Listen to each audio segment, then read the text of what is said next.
Hey, buddy. Mr. President. Let me say a few things before I take your questions. As you know, the special counsel released his findings today about their look into my handling of classified documents. I was pleased to see he reached a firm conclusion that no charges should be brought against me in this case. This was an exhaustive investigation going back more than 40 years, even into the 1970s when I was still a new United States Senator. The special counsel acknowledged I cooperated completely. I did not throw up any roadblocks. I sought no delays. In fact, I was so determined to give the special counsel what he needed, I went forward with a 5-hour in-person interview over 2 days on October the 8th and 9th of last year, even though Israel had just been attacked by Hamas on the 7th and I was very occupied. It was in the middle of handling an international crisis. I was especially pleased to see special counsel make clear the stark distinction and difference between this case and Mr. Trump's case. The special counsel wrote, and I quote, "Several material distinctions between Mr. Trump's case and Mr. Biden's are clear," continuing to quote, "Most notably, after given multiple chances to return classified documents to avoid prosecution, Mr. Trump allegedly did the opposite. According to the indictment, he not only refused to return the documents for many months, he also obstructed justice by enlisting others to destroy evidence and then to lie about it. In contrast," we went on to say, "Mr. Biden turned in classified documents to the National Archives and the Department of Justice, consented to the search of multiple locations, including his home, sat for a voluntary interview, and in other ways cooperated with the investigation," end of quote. I've seen the headlines since the report was released about my willful retention of documents. These assertions are not only misleading, they're just plain wrong. On page 215, if you had a chance, I know it's a thick document. On page 215, the report of the special counsel found the exact opposite. Here's what he wrote.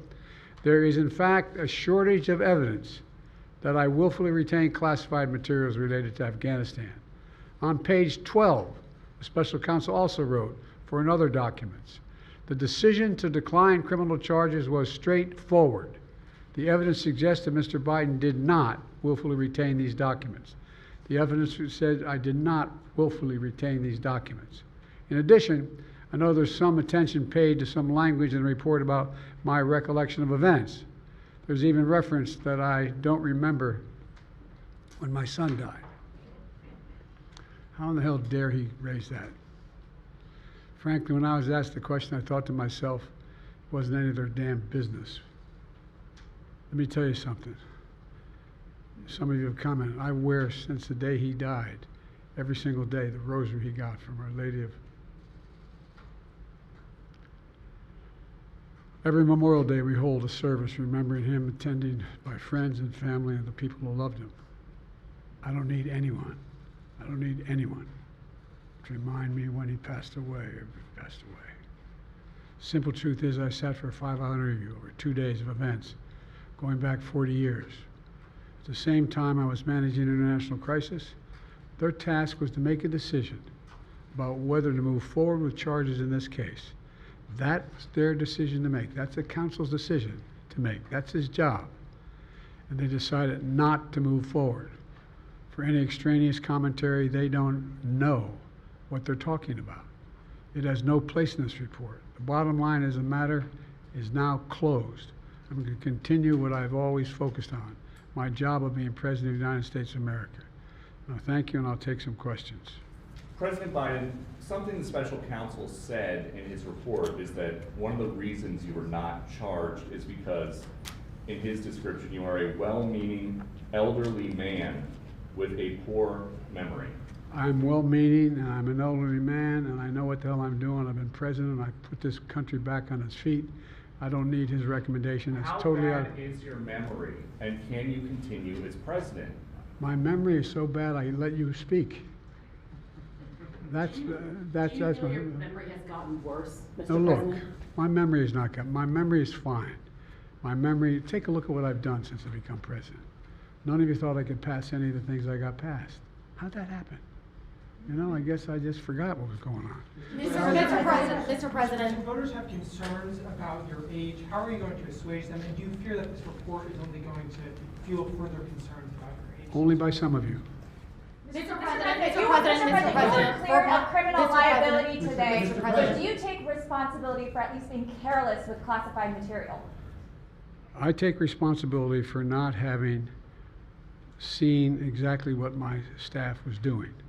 It goes in and points out things that appeared in my garage, things that came out of my home, things that were moved not by me, but my staff.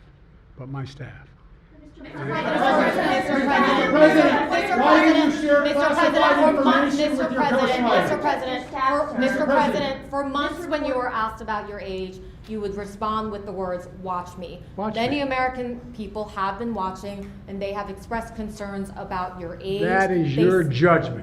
That is your This is according to judgment. public That is voting. not They the express judgment of the concerns- press. They express concerns about your mental acuity. They say that you are too old.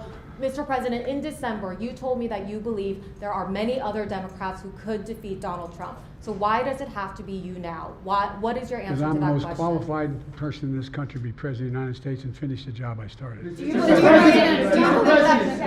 that, guys? Mr. President, why are you confusing the names of world leaders?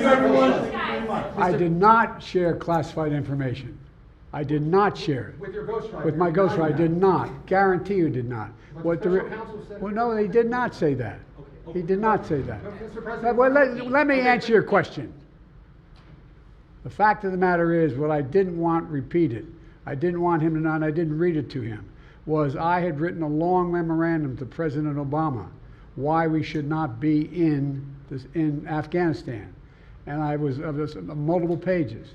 And so what I was referring to, I said classified, I should have said should be private because it was a contact between the president and the vice president as to what was going on. That's what he was referring to. It was not classified information in that document. That was not classified.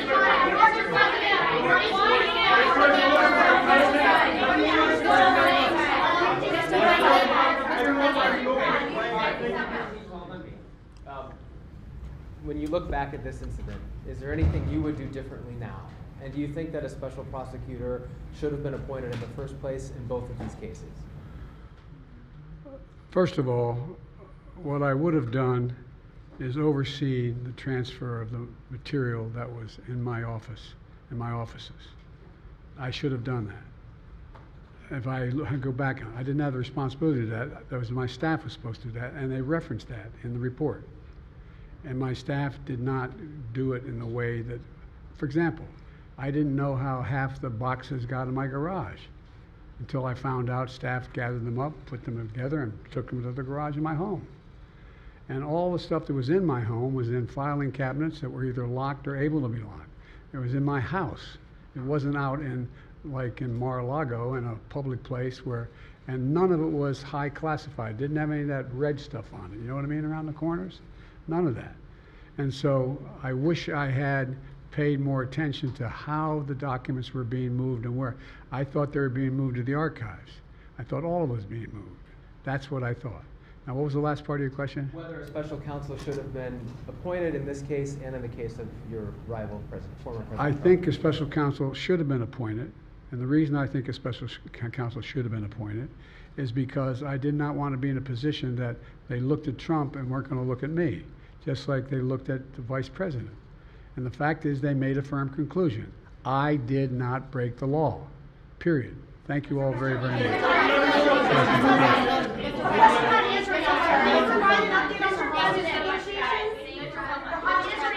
Netanyahu says that he has ordered the IDF. Hostage negotiation, look. I'm sorry.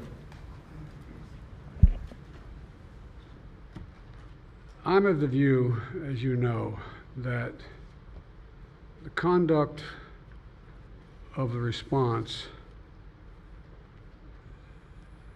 in Gaza, in the Gaza Strip, has been over the top. I think that,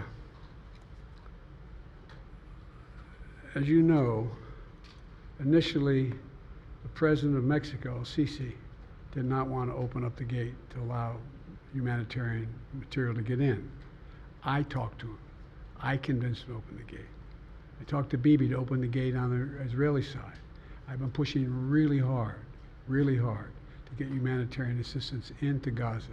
There are a lot of innocent people who are starving, a lot of innocent people who are in trouble and dying, and it's got to stop, number one. Number two, I was also in a position that I'm the guy that made the case that we have to do much more to increase the amount of material going in, including fuel, including other items.